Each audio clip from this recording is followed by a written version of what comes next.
I work the graveyard shift at a 24-hour diner on the edge of town. It's one of those places truckers stop at when they need coffee and pie at 3 in the morning. The fluorescent lights buzz constantly, and the coffee pot gurgles like it's drowning. Most nights I'm alone, except for the occasional customer who stumbles in looking half dead from exhaustion. I've been working there for about 6 months, and I thought I'd seen everything. Drunk college kids, insomniacs nursing bottomless cups of coffee, people having breakdowns in booth number 4. But 3 weeks ago, something changed, and I'm starting to think I should quit. It started with the man in the gray coat. He came in around 2 a.m. on a Tuesday when the diner was empty except for me.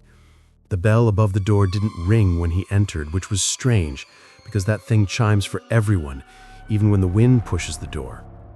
I looked up from wiping down the counter, and there he was, standing by the entrance like he'd materialized from the shadows outside.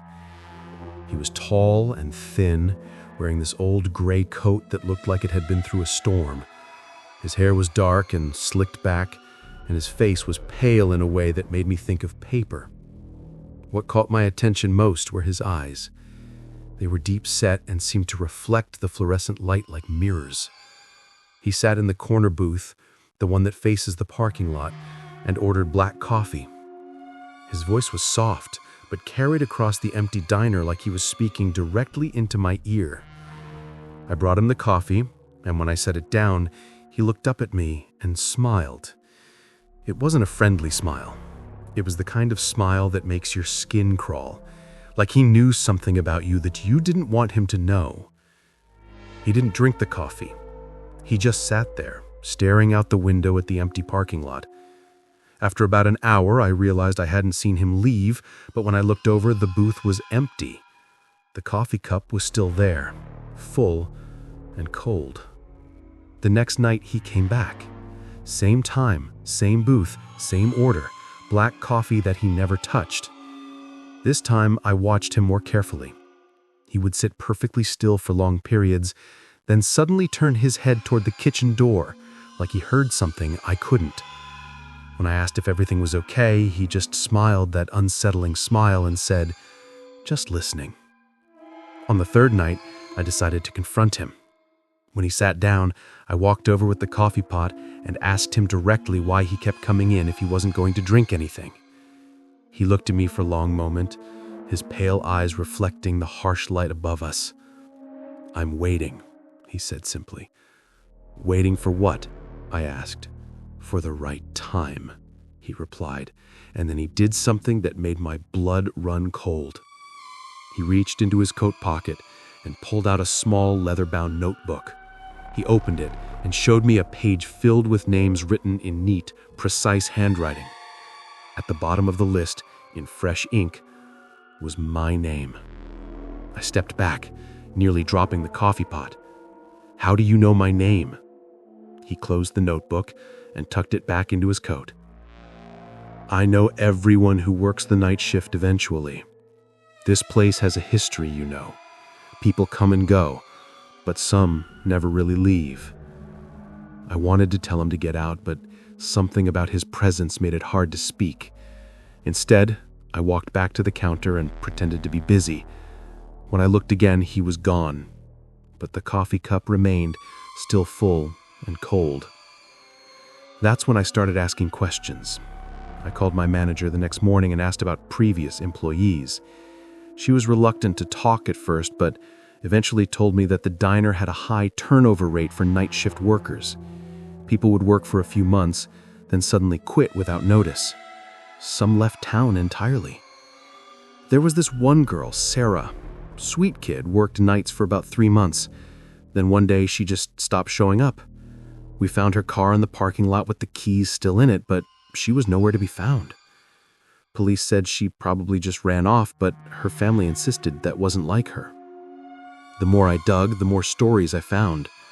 Tom, who worked nights 2 years ago, quit after claiming he kept seeing the same customer who never aged. Maria left after saying she felt watched every night by someone who wasn't really there.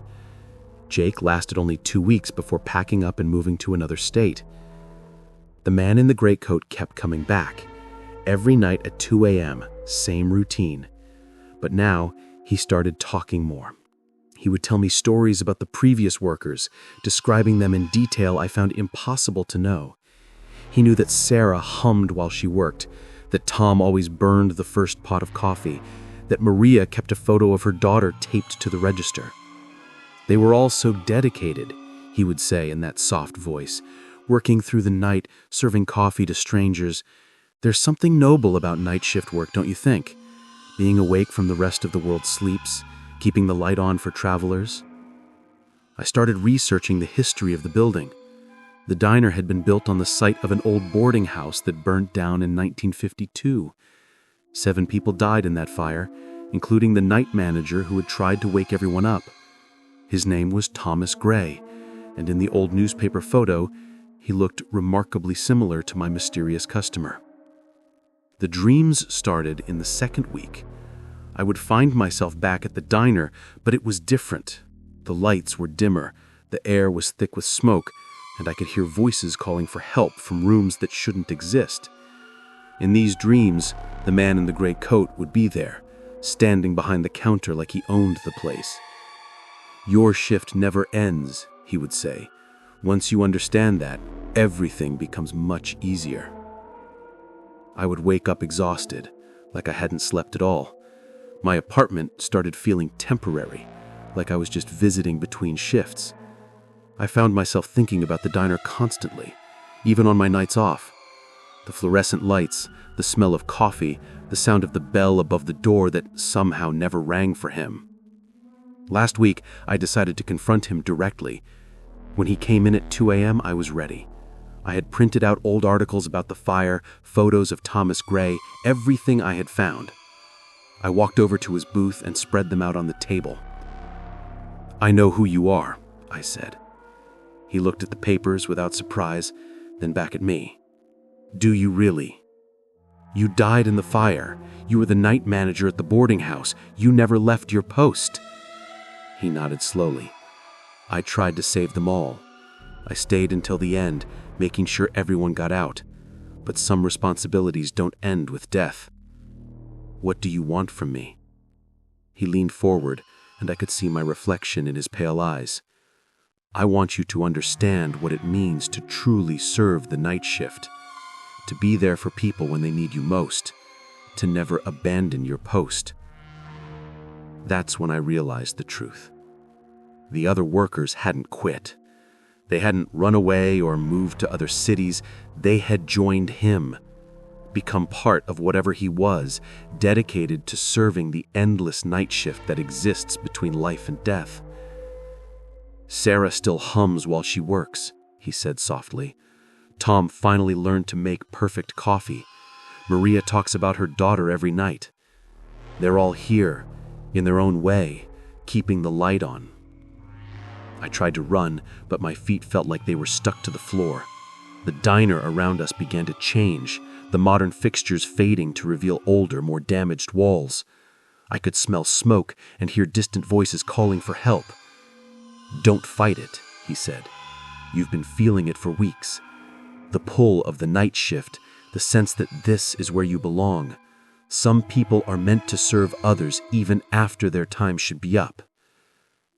The last thing I remember clearly was the sound of the bell above the door, finally chiming as other figures in gray coats began to file in. Former night shift workers, all of them, ready to serve coffee to travelers who might never leave. I'm writing this during what I think is my last real day off. My manager called this morning to ask if I'm still planning to come in tonight. I told her yes, even though every rational part of my mind is screaming at me to pack up and leave town immediately. But I can't. I keep thinking about the travelers who need coffee at 3 a.m., about keeping the light on for people driving through the darkness. The thought of abandoning the night shift feels wrong, like betraying something sacred. Maybe Thomas Gray is right. Maybe some responsibilities don't end with death. Maybe the night shift is more than just a job. Maybe it's a calling that lasts forever. I can hear the fluorescent lights buzzing even though I'm at home. I can smell coffee brewing in my kitchen even though I don't drink coffee. And somewhere, faint, but growing stronger, I can hear voices calling my name, welcoming me to join the eternal night shift. If you're ever driving through a small town late at night and you see a 24-hour diner with flickering lights, maybe just keep driving. Some places serve more than food and coffee. Some places serve forever.